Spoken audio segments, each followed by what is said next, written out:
Hi viewers, this is me Rabaha Imran and you are watching my YouTube channel. Viewers, आज मेरा topic है remittances के हवाले से।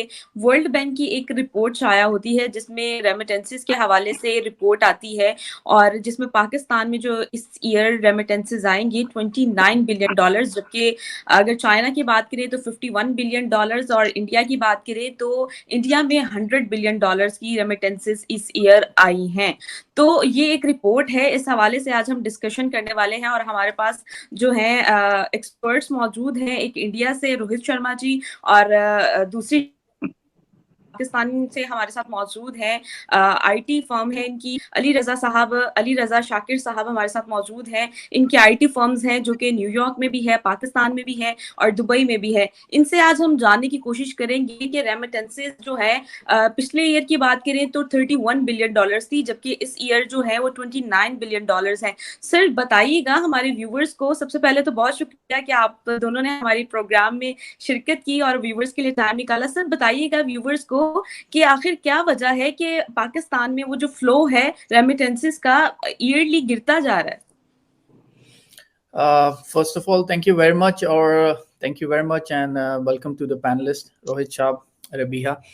अगर अभी इसके ओवरऑल अगर इसके देखा जाए ना, जैसे हम जैसे लोग हैं जो फॉरेन रेमिटेंसेस के साथ डील कर रहे होते हैं पाकिस्तान में, हमारा क्योंकि मेरी जो कंपनीज हैं, मैं इस वक्त मोरक्को में बेस्ड हूँ, मेरी यूरोप में आईटी बेस्ड कंपनीज हैं, और हमारा पास जो जितना भी मैन पावर है जो हम हायर करते हैं डेवलपमेंट के लिए, वो आइदर या तो पाकिस्तान में होता है या बांग्लादेश में होता है या इंडिया में होता है। तो हम लोग ये पिछले कुछ 3-4 साल से, मैं इसकी अगर ओवरऑल एक बात करूं, इसके रीजंस, जो टॉपिक आपने प्रेजेंट किया, इसके मुझे 2 बेसिक रीजंस नजर आते हैं। एक तो पॉलिटिकल रीजन है, पॉलिटिकल रीजंस की वजह से भी ये काफ़ी हद तक हिट हुआ है।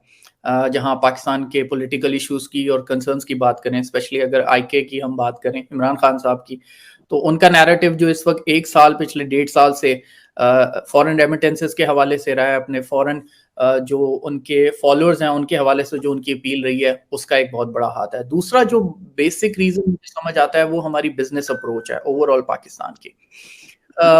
इंडिया के क्वांटम से पाकिस्तान के क्वांटम को मैच नहीं कर सकते आप, चाइना के क्वांटम को पाकिस्तान के क्वांटम से मैच नहीं कर सकते हैं। But given the resources, given the opportunities जो एक वर्ल्ड वाइड मार्केट में अवेलेबल है, Pakistan is lacking behind, that I can understand and that I can say. मतलब एग्जांपल देना चाहूंगा, यहाँ रिसेंटली अभी मेरी एक क्लाइंट से बात हो रही थी जो फ्रांस में बेस्ड है। उन लोगों को सिक्योरिटी सर्विसेज के लिए कोई कंपनी चाहिए थी, और उन लोगों ने स्पेसिफिकली जो रिक्वेस्ट की वो कहा था कि हमें इंडियन कंपनी चाहिए। अच्छा, that is a very good thing. When I come from the Asia region, I really don't feel bad कि मसलन business is coming to the Asian region, एक इकोनॉमिक हब बन रहा है, which is good for all of us. But somehow when you pin point skill based की जो बात आ जाती है ना, तो India is far more dominant in the across the world.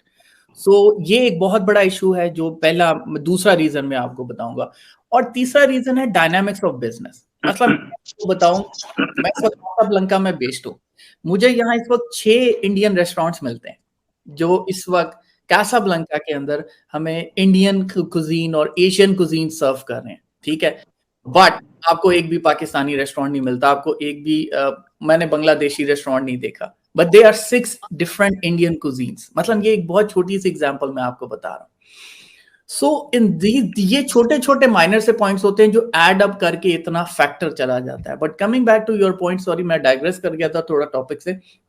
अगर आप पिछले 1 साल की बात करें, I will say political reason is the main reason जिसकी वजह से ये डिप देखने को आपको मिल रहा है। बिल्कुल, ये चीजें तो हमारे साथ ही हैं। सर रोहित शर्मा जी, ये बताइएगा कि इंडिया में इस बार जो है 100 बिलियन डॉलर्स के रेमिटेंसेस आ रहे हैं और कहा यह जा रहा है कि जो एफडीआई है उससे 25% ज्यादा रेमिटेंसेस इंडिया में जाएंगे। तो इसके पीछे क्या रीजंस हैं और क्या कहेंगे? बेटे, पहली चीज तो ये कि रेमिटेंसेस आ कहां से रहे। रेमिटेंसेस ज्यादातर अब अमेरिका से आ रहे हैं और डेवलप्ड वर्ल्ड से आ रहे हैं।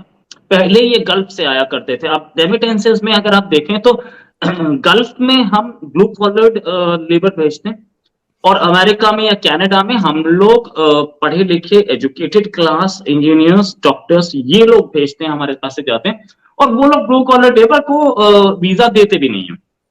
जहां तक बात ये कि यहाँ से जो जा रहे हैं हमारे यहाँ से इंजीनियर्स, डॉक्टर्स, वो जो रेमिटेंसेस भेज रहे हैं वो हमारी $100 बिलियन पे पहुंच रही है। मतलब वो that is not exactly total 100 billion नहीं है, उसमें गल्फ की रेमिटेंसेस भी हैं, लेकिन वो हमारा एक मेजर चंक है अब।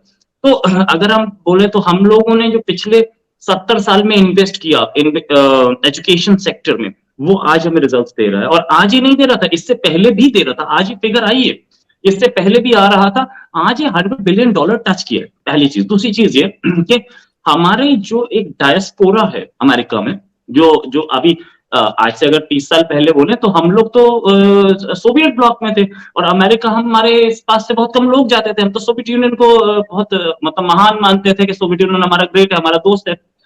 यहाँ से अमेरिका बहुत कम लोग जाते थे, इसलिए हमारी वहां पे डायस्पोरा ज्यादा बन नहीं पाया। पाकिस्तानी डायस्पोरा वहां पे ज्यादा बना, लेकिन अब जो इंडियन डायस्पोरा वहां पे है वो फर्स्ट जनरेशन डायस्पोरा, और वो लोग सेकंड जनरेशन भी है, कुछ थर्ड जनरेशन भी है, नो डाउट अबाउट इट, लेकिन वो लोग हैं वो जो सोवियत यूनियन के जमाने में चले गए थे। लेकिन अब जो मेजर चंक गया है वो हमारी आईआईटीज का चंक है, हमारे मेडिकल कॉलेजेस का चंक है, और वो है जो एक्सट्रीमली एजुकेटेड है। और वो वहां पर जाकर के हम लोगों ने देखा कि ट्विटर के सीईओ और माइक्रोसॉफ्ट के सीईओ हो, या हम इसके सीईओ गूगल के, ये सारे सीईओ जो हैं इनका भी इतनी बड़ी पोस्ट पे बैठ के जो हमारे पास रेमिटेंसेस आ रहे हैं वो हैं, राइट। पहली चीज। दूसरी चीज ये कि हमारा वहां पे डायस्पोरा जो बना है, ये डायस्पोरा ने भी इंडिया को बहुत हेल्प की। हालांकि सिर्फ रेमिटेंसेस पे चलने वाला गेम नहीं है इंडिया का। इंडिया में जो एफडीआई और ऊपर से हमारा software export, that is $250 billion. तो सिर्फ हम अकेले इससे काम नहीं कर रहे, रेमिटेंसेस पे हमारी इकोनॉमी नहीं चल रही। ऑफ कोर्स रेमिटेंसेस 100 बिलियन बहुत बड़ी चीज होती है, बहुत सारे कंट्रीज की इकोनॉमी इतनी बड़ी नहीं है जितना हमारा रेमिटेंस है, बट स्टिल एक और बात बताना चाहूंगा कि हम लोगों ने जो इन्वेस्टमेंट किया था ह्यूमन लेबर में, वो अब पे आउट कर रहा है इंडिया में भी एज वेल एज हमारे ओवरसीज कम्युनिटी में। तो इस चीज को भी दिमाग में रखने की जरूरत है। हम लोगों ने यहाँ पे भी इंडस्ट्रीज को बढ़ने दिया। अब हम जो प्राइम मिनिस्टर मोदी ने जो नया इंसेंटिव शुरू किया है जो सेमीकंडक्टर का है, अगर वो सेमीकंडक्टर सही चल गया, या उसमें ऑफकोर्स ट्राई तो हम लोग कर रहे हैं, अगर वो सही निकला तो वो ही आपका निकल जाएगा, वो भी $250-300 बिलियन। तो ये देखने वाली बात है कि फ्यूचरिस्टिक काम हो रहा है, और अगर सेमीकंडक्टर यहाँ चल गया तो बाकी सारे जो टेक्नोलॉजी बेस्ड फर्म्स हैं वो यहाँ पे आ सकती हैं। यानी कि एप्पल यहाँ पे मैन्युफैक्चरिंग कर सकता है, साथ में लैपटॉप मैन्युफैक्चरिंग, और अगर बात करें तो ड्राइवरलेस कार्स और ई कार्स और सारी की सारी जैसे बोलते हैं सोलर पावर कार, वो यहाँ बन सकती हैं, जिसके लिए बेस अभी तैयार हो चुका है। So we been investing in it, and India has been galloping like anything. India की अगले साल की प्रेडिक्शन ये शकीर साहब बेटर बताएंगे कि पूरी वर्ल्ड में अगले साल पूरी वर्ल्ड में एक रिसेशन की का प्रोटेक्शन है, but India is the only economy जिसके लिए बोला जा रहा है कि ये बहुत फास्ट ग्रो करेगी, रिसेशन में नहीं जाएगी। तो जो डायनामिक्स हैं दे आर बेटर, और आई थिंक आगे आने वाले टाइम में हम इन सब चीजों में प्रोग्रेस देखेंगे। अली रजा शाकिर साहब, ये बताइएगा कि जो सर ने एक क्वेश्चन अरेंज किया, एक वो भी आप थोड़ा सा एक्सप्लेन करें, और दूसरा मेरा क्वेश्चन ये है कि चाइना, हम उनको सुपर पावर मानते थे, ठीक है, और एक टाइम पे तो आपको पता है सोवियत यूनियन थी, और फिर अब वो नहीं रही, फिर उसके बाद चाइना हुई, फिर अमेरिका भी हुई, अमेरिका को भी हम नहीं भूल सकते। उसके बाद अब चाइना को हम जो है बहुत, पाकिस्तान में कहा जाता है कि भाई वो सुपर पावर कंट्री है, ये है वो है। तो इस बार जो है इंडिया ने भी चाइना को बीट कर दिया है, मतलब रेमिटेंसेस के मामले में। चले मोबाइल मैन्युफैक्चरिंग के मामले में भी एक टाइम था कि बीट कर दिया था इंडिया ने चाइना को, और अब सुनने में क्या, वर्ल्ड बैंक की रिपोर्ट आई है जिसमें उन्होंने रेमिटेंसेस के मामले में भी चाइना को बीट कर दिया। तो सर इसके पीछे क्या रीजंस है? ये दो सवाल हैं, ये जरा हमारे व्यूवर्स को गाइड कीजिएगा। Thank you. अच्छा देखें, इस पे जो है ना रोहित साहब ने बहुत अच्छा एक्सप्लेन कर दिया। I think so he has placed the argument जिसके ऊपर कोई बहस हो नहीं सकती है। He has like summed up the whole thing very nicely. India की पॉलिसी जो रही है, and I totally agree with him on this point, India की जो पॉलिसी रही है, it's about they have invested in people skill. उन्होंने skill पे इन्वेस्ट किया, उन्होंने लेबर तो उनकी देखिए, मतलब there is no doubt about that कि आप मिडिल ईस्ट में चले जाएं, आप मिडिल ईस्ट की जिस सेक्टर में भी चले जाएं आपको इंडियन लेबर सबसे ज्यादा मिलती है, but that is a smaller chunk, he said it right. But जो मेजर इंपॉर्टेंट चीज है विच ही हाईलाइटेड वाज कि इन्होंने अपनी एजुकेशनल क्लास के ऊपर जो स्किल्स पे इन्वेस्ट किया, और फिर वो क्लास जब बाहर गई है उनको हायर किया गया है, वो बाहर मूव किए हैं फॉर द एजुकेशन पर्पस और व्हाटसोएवर, उन्होंने वहां ग्रो किया है। अब like you can't beat that thing के आउट ऑफ टेक जायंट्स की आप बात कर लें, 8 से 7 बड़ी कंपनीज के जो सीईओज हैं वो इंडियंस हैं। So when you are talking about the company और अ प्लेस जहां आपका सीईओ इंडियन बैठा होगा, तो वहां ऑब्वियसली फिर उसकी उसी हिसाब से, मतलब जस्ट चेक इट के सुंदर पिचाई ने पिछले साल जो रेवेन्यू कहा था कि हम इंडिया में जाके टेक्नोलॉजीज के ऊपर इन्वेस्ट करेंगे। तो जब इस लेवल के ऊपर आपका कोई हेड के ऊपर कोई बंदा बैठा होता है तो वो बेसिकली अपनी कंट्री को सपोर्ट कर रहा है, and which is a good thing, जिसकी वजह से फ्यूचरिस्टिक पॉइंट ऑफ व्यू से जब शर्मा साहब बात कर रहे हैं, बाकी फिर वो अगले 30-40 साल तक आपकी फ्यूचरिस्टिक मार्केट भी डेवलप होगी, आपका स्किल इन्वेस्ट होगा। जब आपको, क्योंकि दुनिया का जो इन्फ्लक्स है वो पिछले 20 साल में शिफ्ट हुआ है इंजीनियरिंग साइड से आईटी स्किल्स की तरफ, यानी स्किल्स बेस्ड मार्केट ग्रो करना शुरू हुई है, और इतनी उस मार्केट ने रैपिडली ग्रो किया है कि India was the only nation, China को तो वैसे ही आप निकाल दें, चाइना अपना कभी स्किल जो है वो एक्सपोर्ट नहीं करता, वो उसको खुद कंटेन करता है, बट इंडिया जो है वो अपने स्किल को, क्योंकि उसमें अपॉर्चुनिटीज की वजह से भी, ओवरऑल उनके पॉपुलेशन साइज की वजह से भी वो अपने स्किल को एक्सपोर्ट करते हैं, जिसकी वजह से रेमिटेंसेस में इजाफा हो रहा है। बट अपार्ट फ्रॉम दैट मैं इसी चीज को फर्दर स्ट्रेंथन करूंगा कि टेक्नोलॉजी साइड के ऊपर जिस तेजी से इंडिया इस वक्त ग्रो कर रहा है, और जितना मैन पावर उनके पास इस वक्त दुनिया में मौजूद है, और जितनी डोमिनेंस इस वक्त उनकी सॉफ्टवेयर इंडस्ट्रीज की तरफ है, आईटी सेक्टर का अगर आप सिर्फ देख लेना, बहुत बड़ा कंट्रीब्यूशन है इस वक्त दुनिया के अंदर। अमेरिका दुनिया को क्या बेचता है? अमेरिका ने दुनिया को, असला तो चले एक मशहूर है कि असला बेचता है, इसके अलावा दुनिया को अमेरिका ने अभी तक क्या बेचा है? टेक्नोलॉजी बेची है, और उस टेक्नोलॉजी को अब पीछे रन कौन कर रहा है? वो इंडियंस रन कर रहे हैं, और उनका बहुत chunk of people are contributing in that thing. So ये फोकस पॉइंट्स हैं जो हम जैसे ममालिक को भी कोर्स के, again I will come back to the same point, quantum is too different, it's not an, मसलन उनकी पॉपुलेशन हमारी पॉपुलेशन, उनका जो एरिया है इकोनॉमिक, जो वहाँ मार्केट है उनका साइज हमारे साइज से बहुत डिफरेंट है। बट स्किल्स में there is something which I agree के, मसलन स्किल्स इज समथिंग जिस पे हम इन्वेस्ट कर सकते हैं, हमारी गवर्नमेंट पॉलिसीज ऐसी बना सकती है कि वो अभी से, और you know the point is this के इंटरनेशनल लेवल के ऊपर ना स्किल एक ऐसी भाषा है या एक ऐसा एथनिक है जिसको हर कोई एक्सेप्ट करता है, चाहे आप नाइजीरिया से हो, चाहे आप इंडिया से हो, चाहे पाकिस्तानी हो, अगर आप स्किल्ड बंदे हो और आप अच्छा अपना काम जानते हो तो लोग आपको हायर करेंगे, और जब आप हायर करेंगे तो आप वहां जाएंगे, काम करेंगे, और अपने मुल्क को और उधर की कम्युनिटी को भी सर्व करेंगे। तो सर क्या रीजन है कि पाकिस्तान में क्या, या तो मतलब पाकिस्तानी ही बाहर कम होते जा रहे हैं, या फिर पाकिस्तान में रेमिटेंसेस कम आने की एक ये भी रीजन तो नहीं कहीं कि पाकिस्तानी ही मतलब वहां पे नहीं जा पा रहे, या उनको वहां से निकाला जा रहा है? क्या रीजन है मतलब इसके पीछे? I personally feel that's not the case.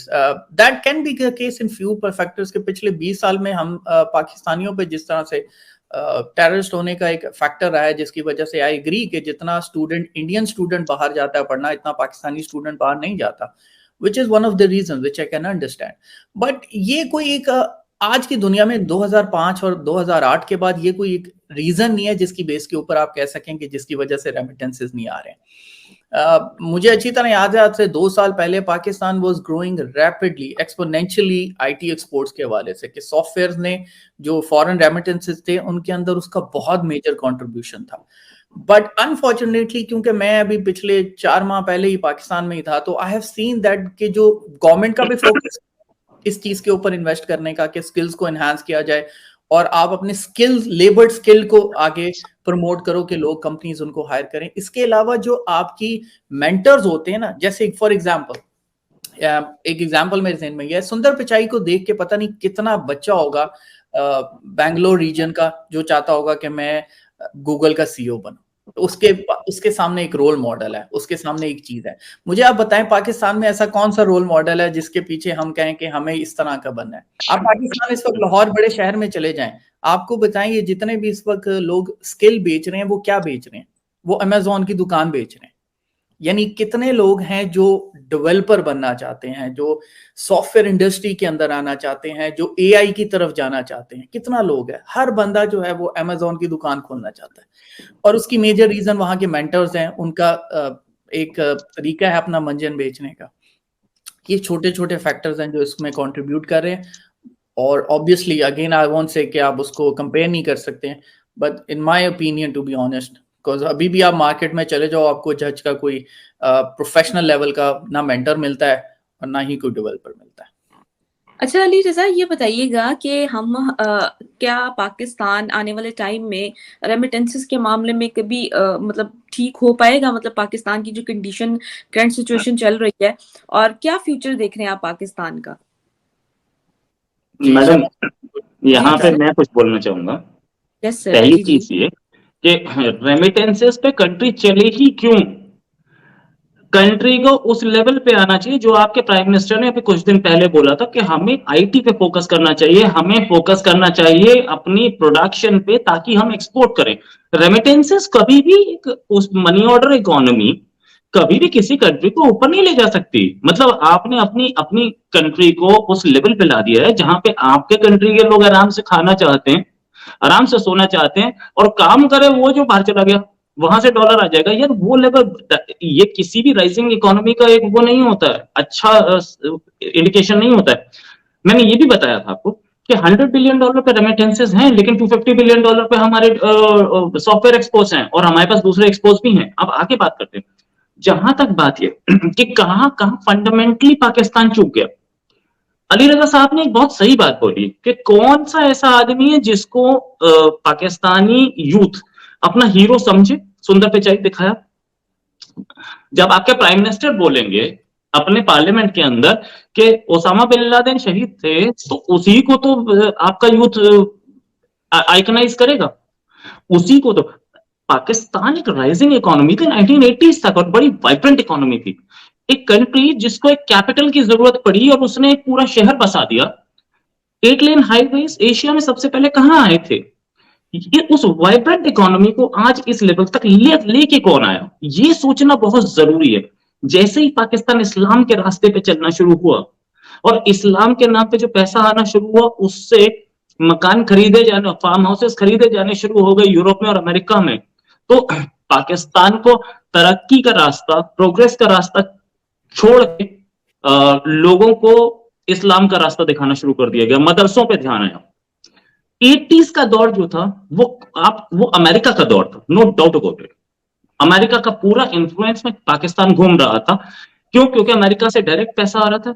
America चाहता था अफगानिस्तान से सोवियत यूनियन भाग जाए, लेकिन वो फ्री के पैसे ने पूरी उस 10 साल या वो 20 साल उसने पूरे पाकिस्तान के यूथ को बर्बाद कर दिया। बहुत सस्ता ऑप्शन, बहुत आसान ऑप्शन। कौन पूरे साल पढ़ के 80% मार्क्स लाए? बंदूक उठा के सीधे आप पहुंच जाइए अफगानिस्तान और आपको फ्री का पैसा मिलना शुरू हो जाएगा। इस चीज ने पाकिस्तान के यूथ को बर्बाद किया। मदरसों में पैसा आना शुरू हुआ। वो मदरसे जो कि आज की डेट में कुछ जो आपके फजलुर रहमान टाइप लोग जिसकी फसल आज काट रहे हैं, या टीटीपी जिसकी फसल आज काट रहा है, अगर वो 80s 90s के दौर में अगर इंजीनियरिंग कॉलेजेस पे और मेडिकल कॉलेजेस में फोकस होता, तो शायद आज पाकिस्तान का सूरत हाल कुछ और होता। आज वापस शहबाज शरीफ वही रास्ता आपको दिखा रहे हैं, मिफ्ता इस्माइल वही दिखा रहे थे। इशाक डार के बारे में मेरे को बहुत ज्यादा नहीं पता है। मिफ्ता इस्माइल ने वही रास्ता दिखाया था। Miftah Ismail he was a magnificent finance minister. उन्होंने बड़ा अच्छा रास्ता दिखाया और उन्होंने ये भी कोशिश की कि कैसे ट्रैक पे आए। लेकिन वो 80s और 90s के दौर ने ना उस लेवल पे ला दिया है जहां से रिटर्न मारना अभी टफ हो रहा है, क्योंकि इतना आपने इस्लाम घुसा दिया है लोगों के दिमाग में, बच्चों के दिमाग में, कि वो मदरसे में जाना प्रेफर करते हैं इंजीनियरिंग कॉलेज में जाने की जगह। और पाकिस्तान का इन्वेस्टमेंट इंजीनियरिंग कॉलेजेस में कितना है? मेरे एनसीआर मतलब नेशनल कैपिटल रीजन, जिसमें दिल्ली आती है, दिल्ली के आसपास यूपी के करीब 10 डिस्ट्रिक्ट आते हैं और हरियाणा के 5-6 डिस्ट्रिक्ट आते हैं। इस एनसीआर में जितने इंजीनियरिंग कॉलेज हैं उतने पूरे पाकिस्तान में नहीं। मतलब आप ये चलिए 3 किलोमीटर 5 किलोमीटर चले जाइए तो आपको 2 मेडिकल कॉलेज मिल जाएंगे, मेरे घर से निकलेंगे तो। और मेरे घर के विसिनिटी में करीब 10 मेडिकल कॉलेज हैं।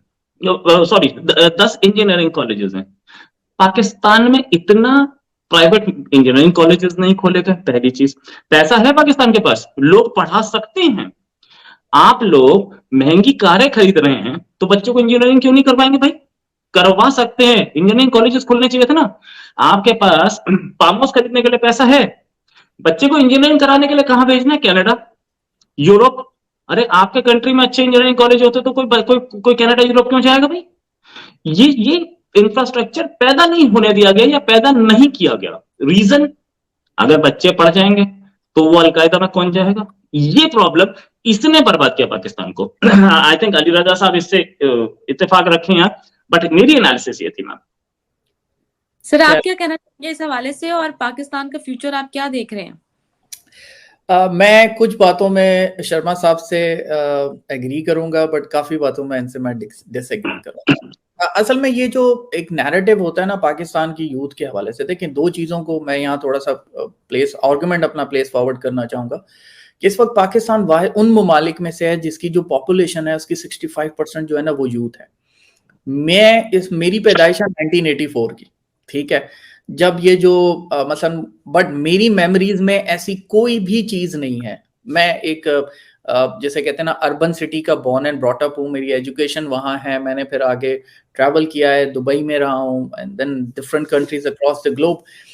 तो मेरी मेमोरी में कोई ऐसी चीज नहीं है। टू सम एक्सटेंट हाँ, आई एग्री विद हिम कि हाँ कुछ जगहों पे जहाँ फैसिलिटीज नहीं थी, एजुकेशन नहीं थी, वहां लोगों के लिए जो जरिया माश था वो यही था कि भाई इनको एटलीस्ट एजुकेशन के नाम पे कुछ तो दो ना, तो उनको मदरसा दिखता था वो वहां पहुंचा देते थे। बट आई वोंट से कि ये एक बहुत बड़ी, स्पेसिफिकली मैं अगर 80 से लेके 2010 तक के रीजन की बात करूं, क्योंकि अभी जो हम चीज करें ना, मतलब आप 1990 में इंडिया की इकोनॉमिक सिचुएशन को देख लें, अटल बिहारी वाजपेयी साहब जब 99 में थे टाइम, अब आप इकोनॉमिक कंडीशन देखें, और उसके बाद 2000 के बाद आप इंडिया के इकोनॉमिक कंडीशन को देखें, आपको इंडिया के अंदर जो बेसिक बूम दिखता है वो बेसिकली 2000 के बाद दिखना शुरू होता है। Pakistan, he was right to some extent के 80-84 तक was one of the rising companies, और कुछ पॉलिसीज क्वेश्चनेबल हैं, I agree with him to that extent, but उसमें इतनी इन्वेस्टमेंट मेरे ख्याल से नहीं हुई कि आपका पूरा यूथ उठ के नहीं चला गया अलकायदा में या वो टीटीपी में नहीं ज्वाइन हो गया। कुछ रीजंस हैं, उनके कुछ इश्यूज हैं, बट बाय लार्ज अगर हम बात करें, हम पाकिस्तान के इस वक्त यूथ की बात करें, क्योंकि मैं लाहौर की सड़कों पे रहा हूं, मैं इस्लामाबाद को जानता हूं, मैं कराची को जानता हूं, यूथ का वो मोमेंटम नहीं है। यूथ एक प्रोग्रेसिव है, हाँ पैसा हर कोई कमाना चाहता है।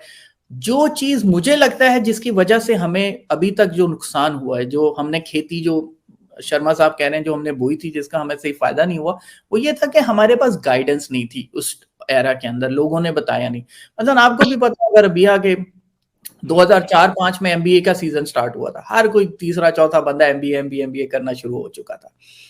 हाँ, हमारे पास इंफ्रास्ट्रक्चर के अंदर फ्लॉज हैं, हमारे पास इतनी इंजीनियरिंग यूनिवर्सिटीज नहीं है, आईटी हब्स नहीं है, I agree with that point, but ऐसा नहीं है कि ऐसा हो नहीं सकता। एक अच्छा प्लान, एक अच्छा एग्जीक्यूशनर उस तमाम चीज को बहुत अच्छे तरीके से एग्जीक्यूट कर सकता है। ऑल वी नीड, और मैं तो ऑप्टिमिस्टिक काइंड का आदमी हूं, जिस तरह देखें चाइना था, वो 70 की दिहाई तक वहां भूखे मरते थे, और अभी अगर आप किसी एयरपोर्ट पे चाइनीज को देखो वो 7-7 फुट के हैं, उनके माँ बाप को देखो वो आपको 5.5 फुट से ऊपर के दिखते नहीं थे।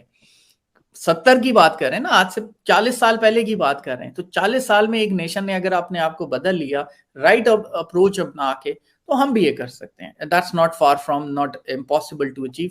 हाँ, but we need right direction, we need right mentors and we need right policy, which Sharma साहब हैव इंडिकेटेड कि जब प्राइम मिनिस्टर खड़ा होकर ये पॉलिसीज बनाता है ना, जब एक मुल्क का कल्चर बन जाता है, मतलब इंडिया में कल्चर है हर बंदे ने एमबीए करना है, उसने इंजीनियरिंग तो एटलीस्ट करनी है, उसके बाद वो अपनी किसी फील्ड के अंदर आना शुरू होगा।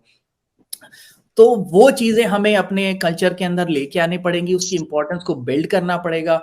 और ये एक मसला इस वक्त टिकटॉक दुनिया पैदा करना शुरू हो चुकी है। मेरा तो इससे बहुत बड़ा एक कंसर्न है कि हमें अपनी यूथ से इन तरह की चीजों से बाहर निकाल के उनको एक डायरेक्शन देनी पड़ेगी कि भाई ये टिकटॉक जैसी बलाएं हम जैसे ममालिक के लिए नहीं है, हम गरीब ममालिक हैं, हमें अपने रोजी रोटी कमानी है, हमें उन चीजों पे फोकस करना है जो दुनिया में हमें आगे लेके जाएंगी। This is one part of it, but any how again I will से कि I won't disagree with Mr. Sharma 100%, but I won't agree with him on that point. But हाँ, इंफ्रास्ट्रक्चर का इशू है।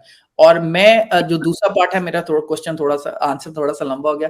आपका जो दूसरा पार्ट है question का, वो ये है कि I am very optimistic about it. देखिए, इकबाल का एक शेर था कि मिल्लत के साथ रास्ता इस्तवार रख, पैवस्ता रहे शजर से उम्मीद बहार रख। तो हम तो उस फिलॉसफी पे चलते हैं। हमने अपनी मिल्लत के साथ और अपनी पॉजिटिविटी और चीज़ों के साथ अपने रास्ते इस्तवार किए हुए हैं।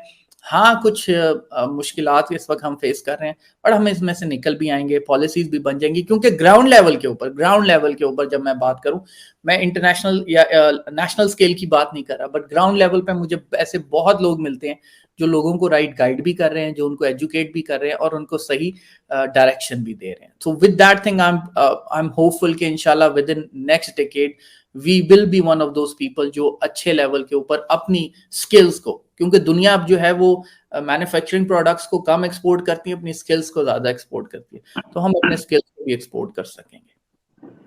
होप फॉर द बेस्ट के पाकिस्तान में जो सर्कमस्टांसेस हैं वो स्टेबल हो जाएंगे आने वाले टाइम में, और उम्मीद हमेशा अच्छी रखनी चाहिए। और जिस तरह इंडिया ने मेहनत करके रेमिटेंसेस को मतलब अपने मुल्क में जिस तरह वो लेकर आए हैं रेमिटेंसेस, और इसके अलावा और भी मतलब बहुत सी फील्ड में तरक्की कर रहे हैं और चाइना को भी बीट करने की इकदार में पहुंच चुके हैं, तो ये सारी सिनेरियोज में पाकिस्तान भी आने वाले टाइम में मतलब अगर मेहनत करे तो कर सकता है। ऐसी कोई चीज नहीं जिसपे कोई भी मतलब अगर मेहनत करे वो अचीव ना कर सके, अचीव करेगा लेकिन अगर मेहनत करे तो होप फॉर दी बेस्ट। आपका भी शुक्रिया सर रोहित शर्मा जी, और अली रजा साहब आपका भी बहुत शुक्रिया कि हमारे व्यूवर्स के लिए आपने टाइम निकाला।